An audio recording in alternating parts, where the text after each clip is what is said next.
Gigi nenek giginya palsu, sudah lama tidak terlihat.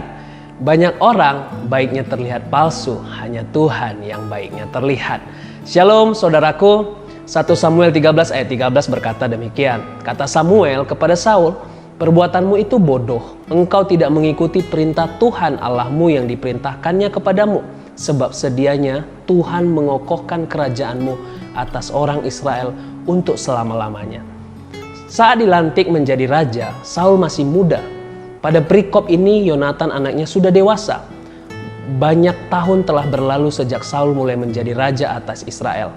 Saat itu umat Israel meminta seorang raja untuk memerintah atas mereka agar mereka menjadi bangsa yang kuat.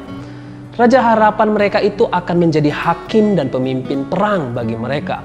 Tapi ironisnya, dengan adanya Saul sebagai raja, mereka malah menjadi kacau balau dan tidak disiplin. Dalam perikop ini nyata bahwa Saul memiliki prioritas berbeda dengan apa yang Tuhan kehendaki. Menjelang pertempuran melawan Filistin, Samuel berjanji akan datang dalam 7 hari. Tetapi ketika Samuel belum juga tiba, Saul tidak sabar sehingga lancang mempersembahkan kurban yang bukan tugasnya. Padahal Samuel datang pada waktunya tepat sesuai janjinya. Bapak Ibu, ketidaksabaran dan ketidaktaatan inilah yang menyebabkan Tuhan mencabut janjinya atas kelanggengan dinasti Saul. Dalam ayat 11 sampai 12 tampak Saul merasa dirinya begitu superior dan dibutuhkan oleh umat dan mungkin juga oleh Tuhan. Sehingga ia merasa dibutuhkan untuk melakukan fungsi sebagai imam yang seharusnya hanya boleh dijalankan oleh Samuel. Ia memberikan alasan yang seolah-olah ia tengah melakukan pengorbanan pribadi dengan mengambil alih fungsi Samuel yang belum hadir.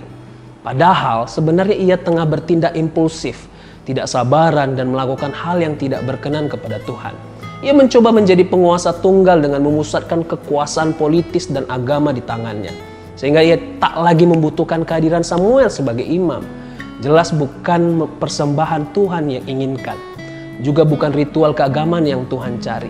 Yang Tuhan kehendaki ialah ketaatan kepadanya. Saul hanya mementingkan kemenangan politis bagi dirinya dan juga kekuasaan serta kehormatan pribadi. Ia tidak lagi menempatkan Tuhan pada nomor 1. Dan ketika Tuhan tidak lagi di nomor 1, ia tidak akan bertahan lama di nomor 2. Di nomor berapakah Tuhan bagi Anda? Mari kita berdoa.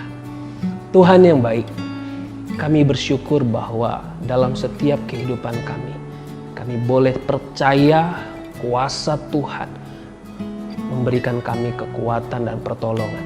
Biarlah kami boleh memahami bahwa hanya satu-satunya lah Allah di dalam hidup kami sebagai penguasa tunggal yang menguasai setiap kehidupan kami. Dan kami percaya untuk setiap sumber berkat juga daripada Tuhan. Berkati kami sepanjang hari ini Tuhan, tolong kami dalam setiap aktivitas kami.